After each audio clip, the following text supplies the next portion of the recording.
अस्सलामुअलैकुम। मोहम्मद अज़हर सिद्दीक अपने programme political diaries के साथ हाजिर खिदमत है। मुस्कुराने का कहते हैं कोशिश करता हूँ कि उस तरह चेहरा रहे, लेकिन दुख और अफसोस इसका है, मजबूरन ही हंसता हूँ कई मामले में, लेकिन आप तक चीज़ें सारी पहुँचाना बहुत ज़रूरी है। आज 11 अक्टूबर है, पीर का दिन है और बहुत ही अहम इशूज़ पर बात करनी है। 13 अक्टूबर को एवन फील्ड केस की अपीलों की समाअत इस्लामाबाद हाई कोर्ट के डिवीज़न बेंच के सामने मुकर्रर है। उसमें गुफ्तगू करनी है। मैं तफसीली अभी बात करूंगा, लेकिन आपके सामने एक चीज़ जो पहले गुफ्तगू करनी है कि जावेद लतीफ़ और मरियम नवाज़ ग्रुप, बेसिकली मरियम नवाज़ जो है वो इस वक्त for the time being dominate कर चुका है, और कह सकते हैं कि शहबाज शरीफ ग्रुप को जो है ना वो शिकस्त हुई है। मैं बैड कॉप और गुड कॉप, मैं इनको ये नहीं कहता कि ये डोमिनेट कर जाएंगे, हालात हैं, लेकिन पार्टी के अंदर तोड़ फोड़ बड़ी सख्ती से जारी है। मरियम नवाज़ का जो पीछे इस्लामाबाद हाई कोर्ट के सामने बयान था, तो पार्टी में इंटरनल लेवल पे वो समझते हैं कि पार्टी को बहुत सख्त नुकसान पहुंचाया है। कोर मीटिंग भी हुई, कोई 10-12 पॉलिटिशियन जो बड़े करता धरता थे एक जगह इकट्ठे हुए, 3-4 एक जगह इकट्ठे हुए, टेलीफोनों पे व्हाट्सएप में बड़ी हलचल रही। और अंदर याद रखिएगा आज भी मौजू गर्म है, लेकिन पोर्ट्रे यही किया गया है कि जैसे कोई मरियम नवाज़ डोमिनेट क्या कर सकती हैं, ना हालात का पता, ना वाक़यात का पता, कट एंड पेस्ट टेक्नोलॉजी पर चलती हैं, सो कॉल्ड लिबरल की बातों पे चलती हैं। और ये खालिद जावेद जो है ना अपना बुनियादी तौर पर ये जो गैंग है ये वाला सारा, ये क्या कर सकता है और उन्होंने क्या करना है। जावेद लतीफ़ वालों ने, आपको याद होगा 17 सितंबर को शोकॉज जारी किया था एक टीवी बात पे बात करने के हवाले से, और 7 दिनों का जवाब मांगा था। एहसन इकबाल ने नोटिस जारी किया था। आप अंदाज़ा लगाएं इन पार्टियों के अंदर डिसिप्लिन का हाल देख लें, कोई जवाब नहीं आया। और अभी पिछली तारीख पे जब मरियम नवाज़ आई हैं यहाँ इस्लामाबाद हाई कोर्ट में, तो जावेद लतीफ़ साथ थे, तो यहीं से अंदाज़ा लगा लें। और जावेद लतीफ़ जब कोर्ट रूम के अंदर थे, हमारे दोस्तों ने किसी ने बात की और उनसे इस हवाले से, यार वो बड़ा ड्रामेबाज, यानी अपना chief of the army staff के हवाले से कानून में एक्सटेंशन के कॉन्टेक्स्ट में बातें हुई। उन्होंने अपने तौर पर जनाब पार्लियामेंट में पेश आ जाए, ड्रामेबाजी कि जनाब पार्लियामानी कमेटी के सामने जाता था, उसी दिन बैठ के फैसला हुआ और आप लोगों ने कानून पास किया। ये आपने नेशनल इंटरेस्ट में किया है, कोई एहसान नहीं किया आपने। और ये जो आप आइएगा अपनी पसंद और नापसंद के हवाले से जो बातें करते हैं, वो सारी अपनी मौत खुद मर गई हैं। और मेरी इतला के मुताबिक तो यही है कि मियाँ जावेद लतीफ़ का कोई जवाब नहीं देना। इसने कहा था टीवी पे, वो ख़बर चली भी है, बड़ी सख्ती के साथ चली है, बड़ी सख्ती के साथ वो ख़बर चली है कि जिसमें बड़ा वाज़े तौर पर ये कहा, और क्या कहा कि जनाब मैं बड़ा सख्त जवाब दूंगा। वो सख्त जवाब क्या है कि ब्लैक एंड वाइट में चीज़ें सारी सामने आनी चाहिए थी, रिकॉर्ड पे आना चाहिए था हर कुछ, लेकिन रिकॉर्ड पे कुछ नहीं आया। आप ये जहन में रख लें, या तो आती ना चीज़ें, लेकिन चीज़ें नहीं आई रिकॉर्ड पे। आप समझ सकते हैं कि क्या हालात और वाक़यात होने हैं या क्या होगा। आप लोगों के सामने चीज़ें आ जाएंगी।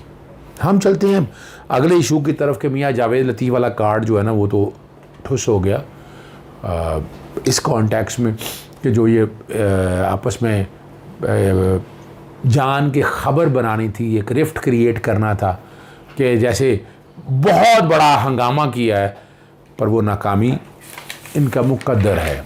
तो आप लोगों के सामने, मेरे सामने एक फ़ैसला है।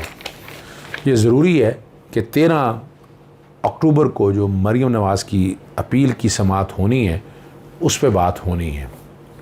और इरफान कादर जब पिछली तारीख को अदालत के सामने पेश हुए थे, और क्या बात हुई थी वो आपके सामने मैं रख देता हूँ। आप ज़रा समझना ज़रूरी है, वो बहुत ज़रूरी इस कॉन्टेक्स्ट में है कि वहाँ हुई क्या बात थी। और इस्लामाबाद हाई कोर्ट ने अपना ऑर्डर क्या जारी किया, एक सफ़े का ऑर्डर है, ये 6 अक्टूबर का ऑर्डर है। 6 अक्टूबर के ऑर्डर में इरफान कादर पेश हुए हैं और नैब की तरफ से barrister Usman ji Cheema, special prosecutor Sardar Ahmed Muzaffar Khan Abbasi, deputy prosecutor general Rizwan Ahmed and Syed Iqbal Hussain, special prosecutor NAB, Kulsoom Khaliq advocate हैं और नैब के बिहाफ पे ये सारे वहाँ पेश हुए हैं। ऑफिस ने एतराज़ लगाए थे सीरियल नंबर 37 और 38 पे, और लैंड काउंसिल जो, अभी सुनिएगा, आप लोगों के सामने ये आया कि जनाब शहादत देनी है, क्या करना है, ऐसा करना है, वैसा करना है। वहाँ इरफान कादर ने जो अदालत के अंदर कहा है वो इस ऑर्डर के अंदर रिफ्लेक्ट है, और हम बगैर सोच समझे खबर चला देते हैं। Learned counsel for the applicant submits that only additional facts and grounds as to post conviction, बाद की, पहले की बातें नहीं हो रही हैं, are to be placed on record, hence the application. In view of submission made by the London Council of the applicant, the office objection are overruled. Maintainability, मैंने आपको क्या कहा था, मेरे प्रोग्राम सारे पहले आप देख लें। Maintainability of the application and additional ground shall be decided on judicial side. The office is directed to number the application and fix the same the next week. Released 13 अक्टूबर को, 13 अक्टूबर को रिलीज करने का कहा। और जब उस दिन बहस हुई थी उस पर जो है ना इरफान कादर ने कहा कि मैं बड़ा क्लियर हूँ, हमारी फ़ौज बेहतरीन फ़ौज है, DGSI बेहतरीन अदालतों के बारे में। अगर सुनते जाएं, यानी क्या बेवकूफ़ बनाया जा रहा है निज़ाम को, सब ने आपने सुन लिया। जब आप सर्विंग ऑफिसर के बारे में या आप अदलिया के किसी एक जज में सर्विंग जज के बारे में भी बात करते हैं, साबका जज के बारे में बात करें, तो ये अदलिया के ऊपर आप सवाल उठा रहे हैं, आप फ़ौज के ऊपर सवाल उठा रहे हैं। जितना मर्जी आप क्लियर कर लें, और सारा उन्होंने मीडिया पे डाल दिया कि मीडिया ने इसकी गलत इंटरप्रिटेशन की है, और जो है ना जी, हम बड़ा ताज़ीम करते हैं। आपके सामने 3 लोग तो तौहीन अदालत में बाहर हुए ना, आपके सामने, कहने की क्या ज़रूरत है मुझे। और वो माइंड सेट की बात करते रहे, और यहाँ जो चीज़ें आप कह रहे हैं, जैसे मोहसिन अख्तर कियानी ने उस वक्त कहा था कि जो चीज़ें आप सारी बात कर रहे हैं ये तो सारी पोस्ट ट्रायल की बातें हैं, ट्रायल होने के बाद चीज़ें हैं, इनका केस से क्या ताल्लुक़ है आप समझ सकते हैं। वन कैन ईज़िली अंडरस्टैंड, जो समझने वाली बात है। और अब यहाँ आपके सामने जो मैं रखने लगा हूँ, और एक और साथ जो चीज़ जो जिक्र हुआ था कि नैब ने एक और दरख्वास्त दी थी कि सर डे टू डे आप केस को चलाएँ, 30 दिनों के अंदर ट्रायल कंक्लूड करना होता है, इसकी भी डे टू डे आप करके हेयरिंग करके ख़त्म करें। इस पे पैरा 3 पे इरफान कादर ने एतराज़ात उठाए थे, पर इस पर नोटिस अदालत ने कर दिए, नोटिस एक्सेप्ट कर लिए अदालत ने। अब इसको डे टू डे ट्रायल चलने पे, और मेरा जानता ख्याल है डे टू डे ट्रायल पे ख़त्म होना चाहिए इस बात को। जितने भी आर्गूमेंट है अपील में, हमने कितना भी मर्जी चले जाएँ, अपील की हेयरिंग कितनी होती है, बड़ा लिमिटेड सा है। और यहाँ मर्डर अपीलें और इस तरह की अपीलें कितनी जल्दी से डिसाइड करते हैं, आपके सामने एरर्स देखने होते हैं, आपके सामने एक जजमेंट रखने लगा हूँ, अभी तक किसी ने जिक्र नहीं किया।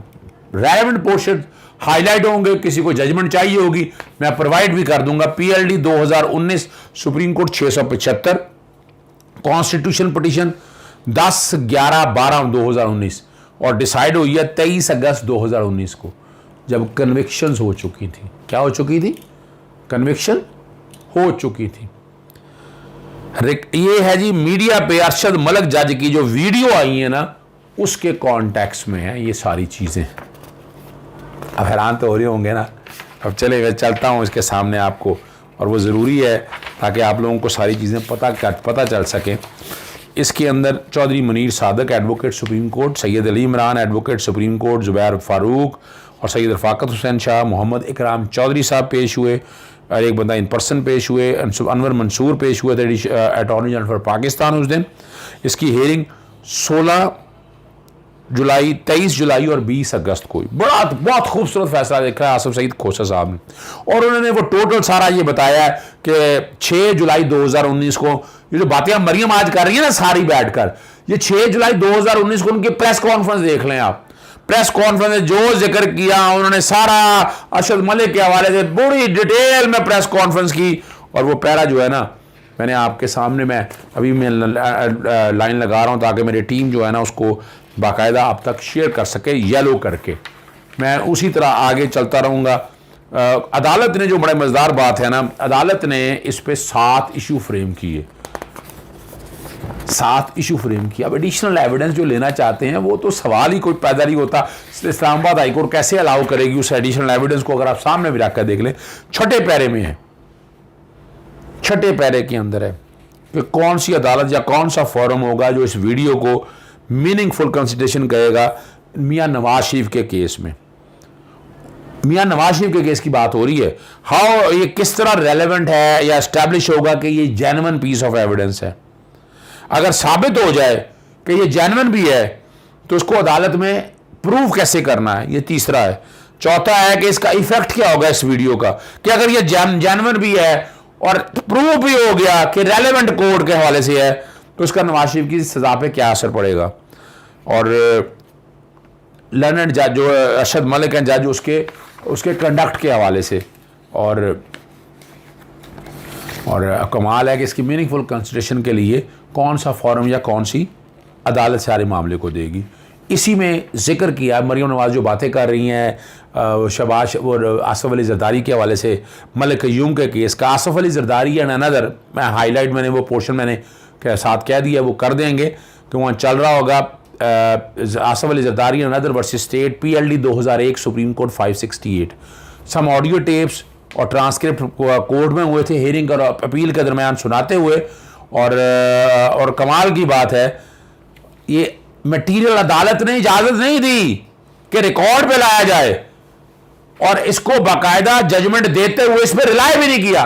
जरा सुन लें आप सारे लोग, ये जो बैठे बातें कर रही है ना कि उस बुनियाद पर, ये मैं आपके सामने फैसला पढ़ रहा हूं और ये चैलेंज दे रहा हूं इन लोगों के लिए कि ये लिखा हुआ है, this said material was neither allowed by this court to be brought on the record of the appeal nor was such material relied upon by the court at the time of rendering its final judgment।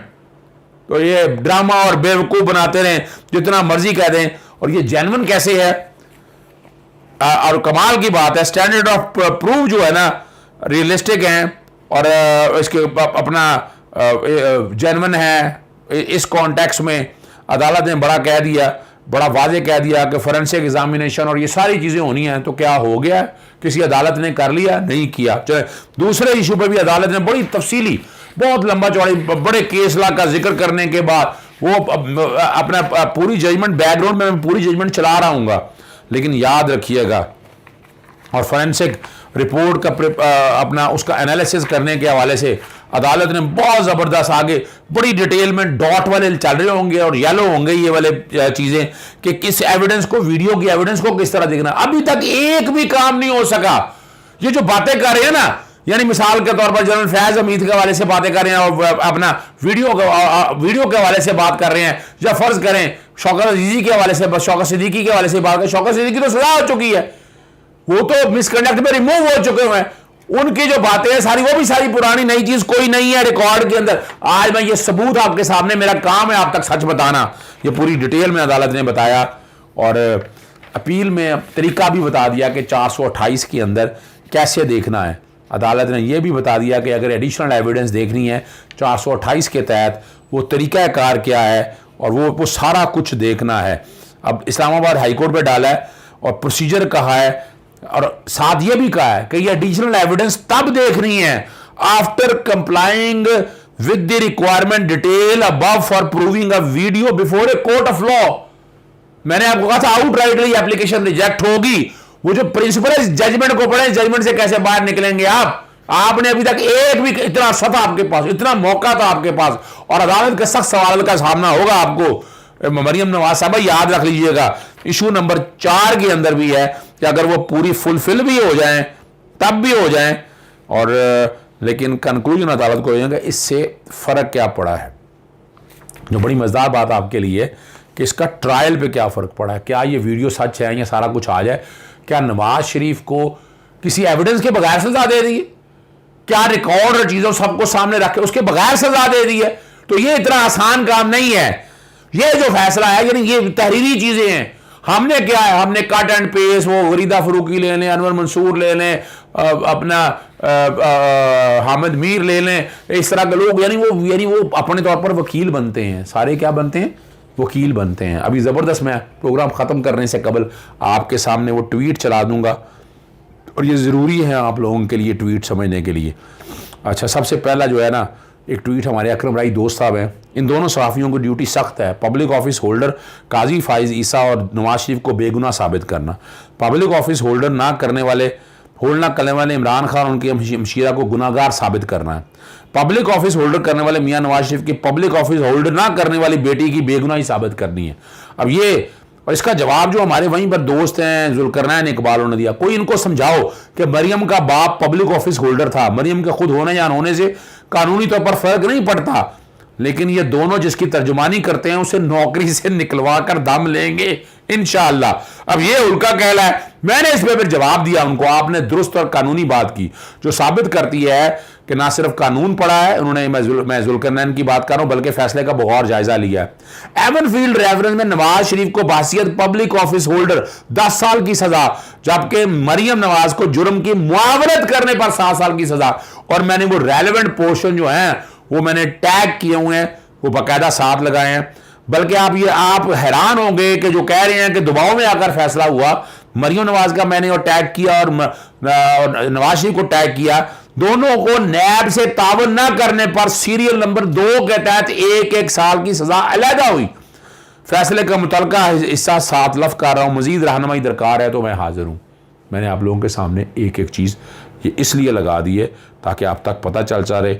इसी तरह अगर हमारे साहब ने फिर जवाब दिया, सच ये है जो समझना है, 126 दिन का ट्रायल हेयरिंग सुप्रीम पनामा की, कोई सबूत नहीं।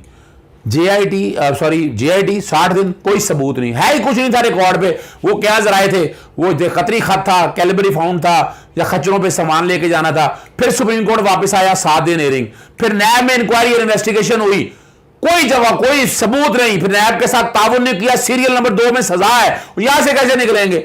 फिर ट्रायल हुआ, शहादतें हुई हैं, कोई शहादत नहीं है, सिर्फ ड्रामेबाजी है कौम को बेवकूफ बनाने के लिए। ये हैं वो सबूत, ये हैं वो जराए जो सारे आपके सामने रख दिए। नाजरीन, आंखें खोल कर रखें, आंखें बंद मत करें, इंसाफ का बोलबाला करें, कानून की अमलदारी करें। इजाज़त चाहूँगा। अस्सलाम वालेकुम, अल्लाह हाफ़िज़, पाकिस्तान जिंदाबाद।